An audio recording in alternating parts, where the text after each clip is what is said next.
What is going on? I'm Zedmot, back from Thanksgiving, very full belly, just like that creator boost is still full of code Zedmot. Good news and bad news. The bad news is there is a bug in Boom Beach. A bunch of you have pointed it out.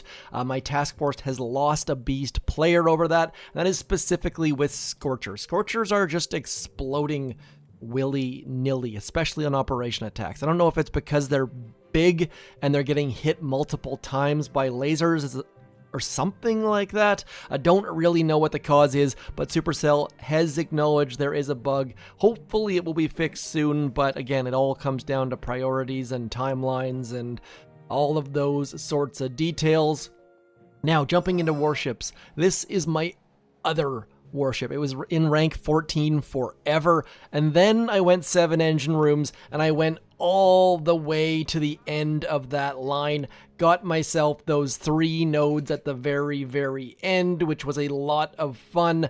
All of a sudden, up until this point, I had 50%, or I guess I had these things, but 50% troop damage, no shocks, nothing, was losing, then finally starting to get some nodes. Went back and got these 4 beautiful nodes across the middle, and then got these bottom ones, and I'm gonna get this one down here, and I'm gonna get this one right here, getting lots and lots of stat nodes, which is a great time, but there is a disclaimer, of course.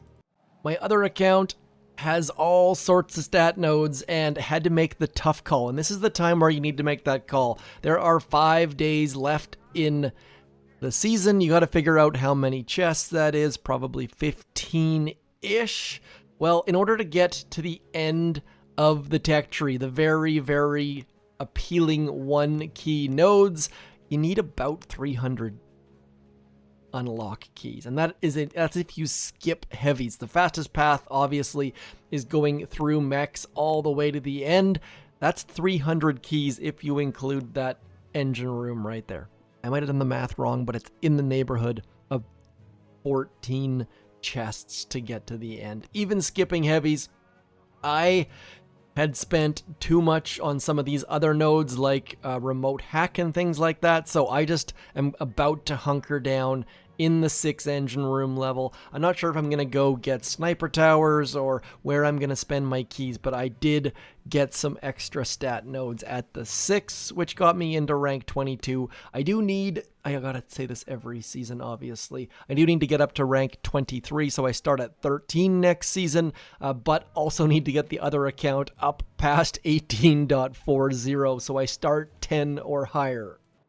So we do have Bombadiers on this account, so that's what I'm going to be focusing on a little teeny tiny bit. I'm going to get, and by the way, I still don't have shocks, still don't have a hero. I think I'm one of the few people left that does not have a hero, and I really wanted to go get Rudy, but with Rifle Bombardier being a bit of a draw here, I kind of need to get Kavan, I think. And I don't know if I can pull off Rifle Bombardier without Kavan. I don't really want to mix a medic in, but we'll just see how this goes. And because I'm in 7 engine rooms with lots and lots of stat nodes, the match times take a while. Sorry, things cut out there. Not entirely sure what's going on with my computer at the second. We will do our best to get going though.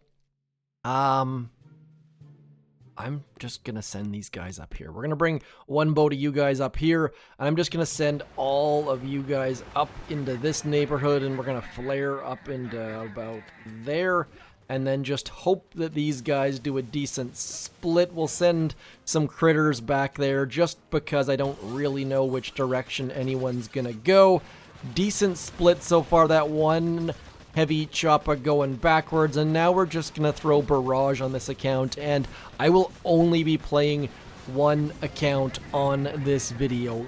Going from remote hack and shocks and a hero to none of the above is not something I recommend doing. I really do like the fact that I've got 2 drastically different tech trees this season, but jumping between 2 different accounts goes so poorly as a result.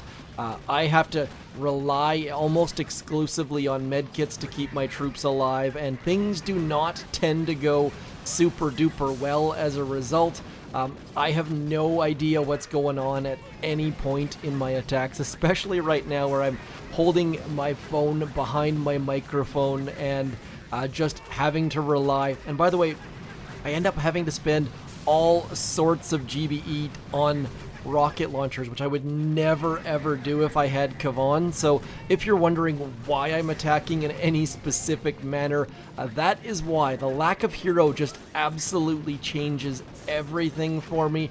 And so we have lost all of the, you can't even see that guy. Like, that one tiny bombardier hiding down there is almost impossible to see.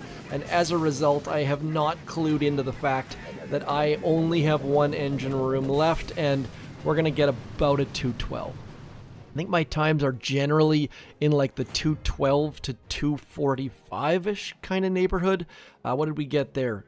Fizzle. Of course I got a fizzle. I told you I was fast, and then I'm showing you slow times. And then, of course, my fastest times are not showing up here. So we are going to pick up a win here. Hooray. Going to hopefully move up into 19 streak. That would be fantastic. I don't really have a lot for you here because without this hero, I am totally and utterly screwing things up. And like I said, just not doing great on the attacking side of things. But we will get there. I am very confident that with Kavan, I should be able to easily get into Diamond. Like I said, was really hoping to use Rudy. I just really like the idea of Rudy, especially this season where he is just doing wonderful things by staying on the map. That change has made his DPS go way. I guess it's not his. His DPS. He's not actually missing. The fact that he's not going off the map and not missing as much is doing great things for him. Just like my medkits are doing great things to waste my GBE and try to keep a couple of those bombardiers alive. I think there is one in there. Okay, so that's exactly what we were after there. And now just trying to distract that shock launcher and that back rocket launcher. Not gonna throw our GBE until we know for sure that that bombardier's not gonna die.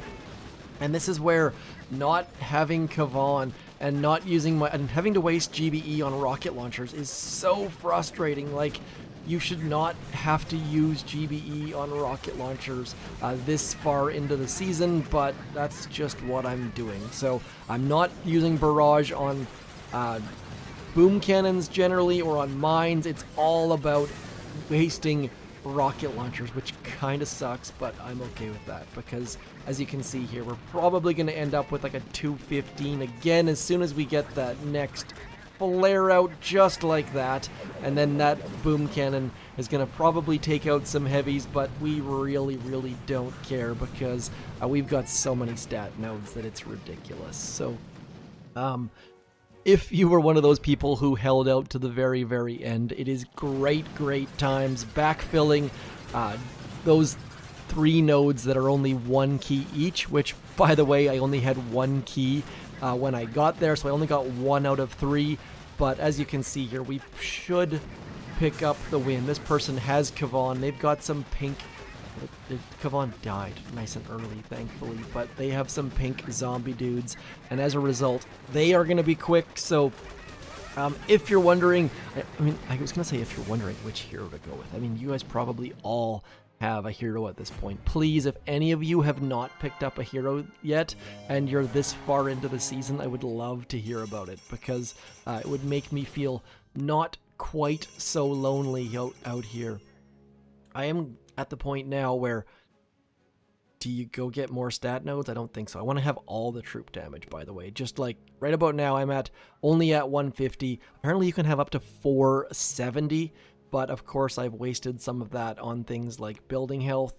But basically my goal here is just to get as much troop damage as I possibly can now that I've got all of the goodness on the defensive side. Probably going to go up that top road next. We will max Kavan because why not? And now we are going to give the rifle a go. I think I need to select second wind back there, but I just wanted to get the point across. Make your decision now, because that I don't think we've ever had a season where it's been that expensive to get to the last little bit of the tree, and it would really suck to have to wait 13 chests to get there if you're not going to play on the last possible day. So we are just going to go something like this. Flaring defenses, that way they don't walk all the way to the flag. Super, super, super important. Getting you guys out, getting you over there. And then we're just going to hold for a couple seconds because we really, really, really don't want those rifles to walk forward yet, because otherwise they're going to just jump in the way of that, what is that thing called? A critter launcher, which we really, really don't want to have happen. So now we're just going to start dropping these things out, dropping barrages, and we can finally use barrage for what it's intended for, and that's removing doom cannons and the like. So Kavan doing good things, rifles going forwards, getting shot in the face, doing good things, and now just need one more barrage to get rid of that doom cannon. And you might be asking why I'm using barrage on a doom cannon when I've got rifles to take shots to the dome for me, but it can do dangerous things if you let it start doing splash damage. So I do tend to waste a little bit of extra GBE on those doom cannons. And now we're going to end up with a fairly decent time eventually. Those guys are going to that engine room, those guys are going to those engine rooms, and now just dropping all of our GBE on all of the things, and we should end up with a fairly quick time. No shocks, but no problem at all. No remote hack either. So we're going to end up with a 228, which is pretty decent. Just walking through Kung Fu Panda 4. They've made 4 Jack Black. Jack Black is amazing. 4 movies. I don't know if that's true or not, but that's a kind of a neat way to name your alternate accounts. They're just sequels, right? I haven't really thought about it that way, so that's kind of neat. But we are going to pick up the win there. I just wanted to get those small details across. Now I'm going to figure out which of the nodes is best for me to go up top. There's 10, 20, 30, so there's 60% there. And I think this one is probably the best because we can go 10, 20, 30, plus the 50 at the end. So that's where I'm going to go next. I kind of assume just going to keep skipping the shock launchers and the green mines. Yes, I will get absolutely destroyed by Seekers. And there are some very, very fun Seeker hits out there with Bombadiers, but they are not easy, as some of you have commented. So I'm gonna leave it right there. I'm gonna go hide this back here just so that maybe someone doesn't see that shock mine, and that's all for me. I'm Zedmot. Thank you for coming in, liking, sharing, subscribing, pushing to the end of the Warships season, and also for passing along those details about the Scorcher bug that's driving some of you crazy. So I shall talk to you soon. Thanks for coming in.